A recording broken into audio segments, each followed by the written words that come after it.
Let's learn about structure of nephron. जो nephron होता है वो स्ट्रक्चरल एंड फंक्शनल यूनिट होती है किडनी की, और ये एक किडनी में 1 to 1.5 मिलियन होते हैं। तो दो किडनी की बात करें तो 2 to 3 मिलियन के अप्रोक्स हमारी बॉडी में ये पाए जाते हैं। अब जो नेफ्रॉन होती है, जो स्ट्रक्चरल एंड फंक्शनल यूनिट है, ये एपिथेलियल ट्यूब लाइक स्ट्रक्चर होता है। ठीक है, अब ये जो नेफ्रॉन है इसके दो मेन पार्ट होते हैं। एक होता है रेनल कार्पसल्स, रीनल कार्पसल्स जिसको हम बोलते हैं फिल्ट्रेशन पार्ट, जो फिल्ट्रेशन का काम करता है। दूसरा होता है रीनल ट्यूब्यूल। रीनल ट्यूब्यूल क्या करता है, जो फिल्ट्रेट होता है उसको मॉडिफाई करता है, तो उसको मॉडिफिकेशन पार्ट बोलते हैं। रीनल कार्पसल्स यानी कि फिल्ट्रेशन पार्ट, रीनल ट्यूब्यूल यानी कि हमारा मॉडिफिकेशन पार्ट। अब रीनल कार्पसल्स की बात करें तो जो रीनल कार्पसल्स है उसमें क्या क्या पाया जाता है। रीनल कार्पसल्स में हमारे आता है ग्लोमरुलस, इसके अंदर ग्लोमरुलस आता है, एंड इसके अंदर आता है बोमेंस कैप्सूल, इसके अंदर आता है बोमेंस कैप्सूल। और बोमेंस कैप्सूल एंड ग्लोमरुलस अगर दोनों को मिला दें तो इसको बोला जाता है माल्फिजियन ट्यूबल।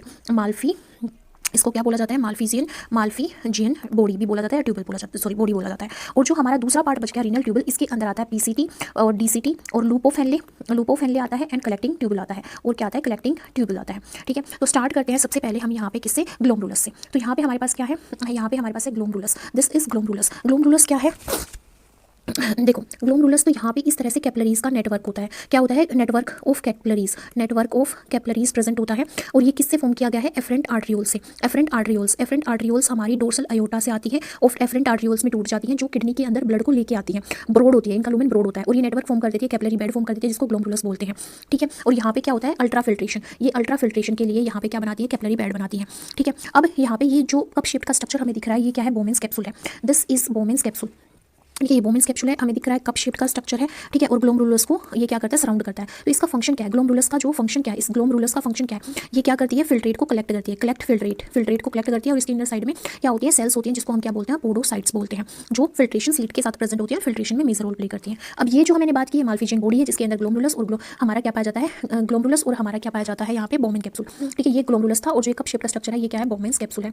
ये क्या है, बोमेंस कैप्सूल है। अब हम बात करते हैं यहाँ पे इस स्ट्रक्चर की, इसको बोलते हैं रीनल ट्यूबल। ठीक है, इसको बोलते हैं रीनल ट्यूबल। अब जो रीनल ट्यूबल के अंदर अगर हम बात करें तो हमारा सबसे पहले आता है ये पीसीटी, प्रोक्सिमल कॉन्वोल्यूटिव ट्यूबल्स। क्या आती है, प्रोक्सिमल कॉन्वोल्यूटिव ट्यूबल्स आती है। हाईली कोइल्ड स्ट्रक्चर है, कोर्टेक्स के अंदर ये लोकेटेड होता है। मैक्सिमम रीएब्जॉर्प्शन यहाँ पे होता है, मैक्सिमम रीएब्जॉर्प्शन होता है अप्रोक्स 65 to 70%। इसमें माइक्रोविलाई प्रेजेंट होती हैं, जो ब्रश बॉर्डर की फॉर्मेशन करती हैं। पीसीटी मेन रीएब्जॉर्प्शन सेंटर है। फिर आता है लूपोफेनले में एक डिसेंडिंग आर्म होती है, एक असेंडिंग आर्म होती है। ठीक है, ये हमारी नीचे वाली जो डिसेंडिंग आर्म है, ये ऊपर वाली असेंडिंग आर्म है। ये कंसंट्रेटेड यूरिन क्रिएट करती है। ठीक है, अब जो डिसेंडिंग आर्म होती है, डी से ड्रिंक, तो डिसेंडिंग आर्म ड्रिंक करती है वाटर को, मतलब ये परमिएबल होती है वाटर को एब्जॉर्ब कर लेती है।